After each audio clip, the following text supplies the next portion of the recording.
Picture this: May 1948. A nation is declared. The very next day, the armies of 5 neighboring states invade, planning to strangle it in its crib. By all accounts, this new country should have been wiped off the map. Its Jewish population was only around 650,000. It had no official state army yet, just a highly organized militia, and was desperately short on heavy weapons. The invaders had established armies, tanks, and air forces. But the new nation wasn't extinguished. This wasn't some political accident. It was the explosive climax of a 3,000-year-old story that seems to break all the rules of history. How did a people scattered for nearly 2 millennia resurrect a nation and then defend it against impossible odds? The answer isn't just on the battlefield of 1948. It's buried deep inside an ancient cultural code. To really get what happened in 1948, we can't start there. We have to rewind the clock, but way back. 3,000 years ago in the hills of the Levant, a small collection of tribes known as the Israelites came up with a radical new idea. While their neighbors pledged loyalty to a king or a city, the Israelites built their identity on a 3-part cultural code: 1 God, 1 foundational text, and 1 specific promised land.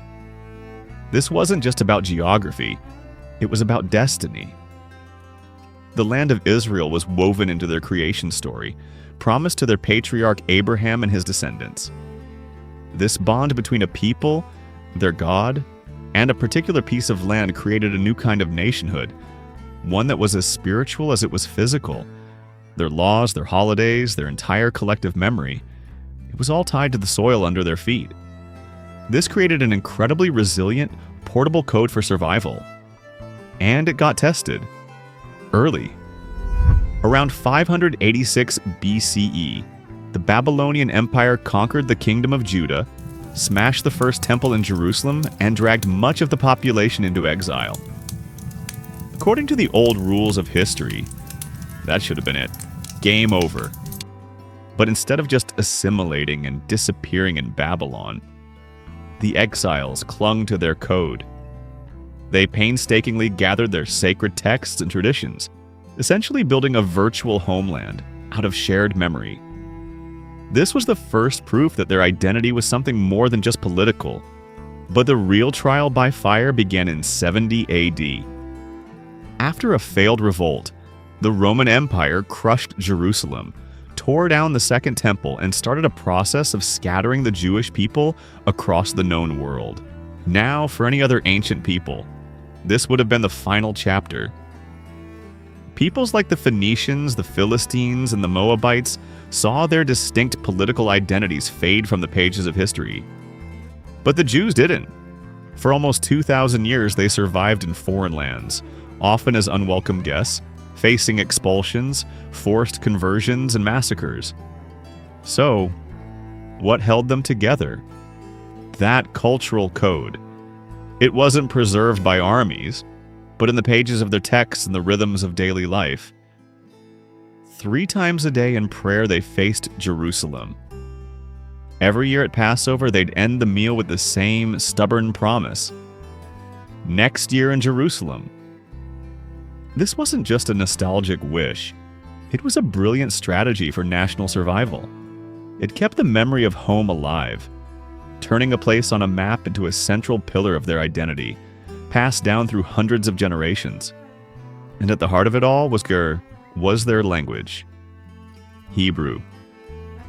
While it mostly faded as a daily spoken language, it was meticulously preserved as the sacred tongue of prayer and scripture, a linguistic time capsule just waiting to be reopened.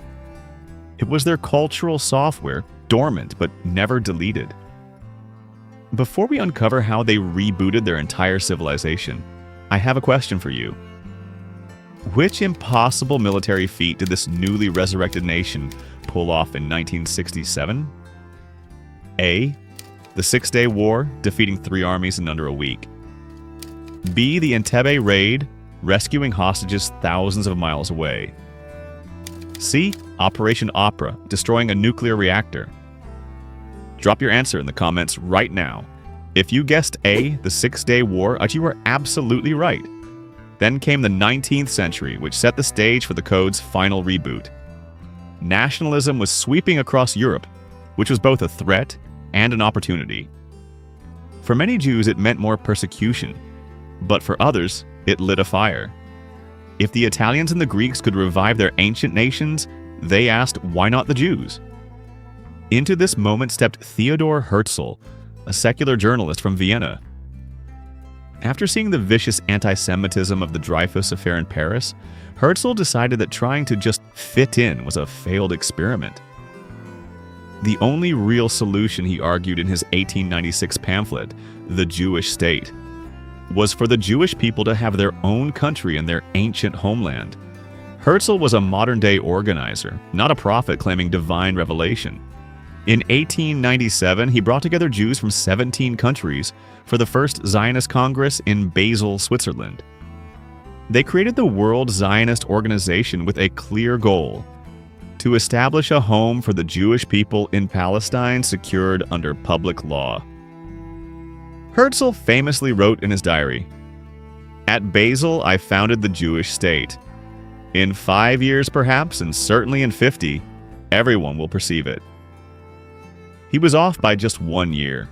The movement got a huge boost in 1917 with the Balfour Declaration. In a letter to a leader of the British Jewish community, the British government declared its support for the establishment in Palestine of a national home for the Jewish people. For the first time, a major world power had backed the Zionist dream. At the same time, something incredible was happening on the ground. A Lithuanian lexicographer named Eliezer Ben-Yehuda had moved to Jerusalem with a mission that sounded completely insane: to bring Hebrew back to life as a modern spoken language. He insisted on speaking only Hebrew to his son, Itamar, who became the first well-documented child in centuries to be raised with Hebrew as his mother tongue. Ben-Yehuda single-handedly cooked up thousands of new words, for everything from ice cream to bicycles, transforming an ancient holy language back into a living one. The final terrible catalyst was the Holocaust. The systematic murder of 6 million Jews by Nazi Germany wiped out a third of the world's Jewish population and created a staggering refugee crisis. For the survivors and for many in the international community, the need for a Jewish state, a safe harbor, became an urgent imperative. On May 14, 1948, just hours before the British mandate over Palestine ended, David Ben-Gurion stood in the Tel Aviv Museum and declared the establishment of the State of Israel. The dream, carried for 3,000 years through exile and persecution by a people who, while scattered, had always maintained a presence in the land, was now a political reality. But that reality was immediately tested.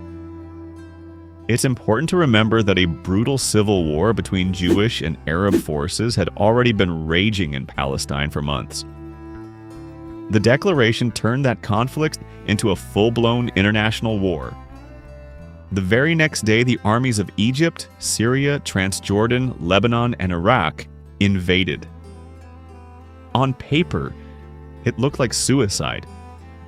The new state was outmatched in soldiers, artillery, and planes. But the Israeli forces, built around militias like the Haganah, weren't just fighting for territory. They were fighting with the entire weight of their history on their shoulders. For the many Holocaust survivors in their ranks, there was literally nowhere else to go. Losing meant a new genocide. This desperation, born from 2 millennia without a sovereign state and the fresh trauma of the Holocaust, forged a resolve that you can't measure on a military spreadsheet. While the Arab armies were often uncoordinated, with conflicting political goals, the Israelis were fighting a unified, desperate war for total survival. This was the final, violent activation of their ancient code. So when the fighting paused in 1949, the new state of Israel was still standing. Its survival, while seemingly against the odds, was the logical end to its own unique story. The rebirth of Israel wasn't just another 20th century nation-building project. It was a true historical anomaly, the result of a cultural code so strong, it kept a nation's identity alive for 2,000 years and without a state or a single common spoken language. The story of 1948 is about how an ancient idea, a people bound to a specific land and a unique destiny, was carried through time, preserved in ritual and text, reignited by modern politics, and finally defended with a desperate will to live. History is littered with the ruins of empires and the ghosts of peoples who vanished. The story of Israel offers a different model, a nationhood so deeply encoded that it could in a way survive its own death and come back to life. It remains one of history's most profound and challenging stories. If you want to uncover another historical anomaly and see why the impossible engineering of an ancient city proves the timeline we are taught is a carefully curated lie, click the video on your screen right now. This Indian ancient city proves history was a lie. I'll see you there.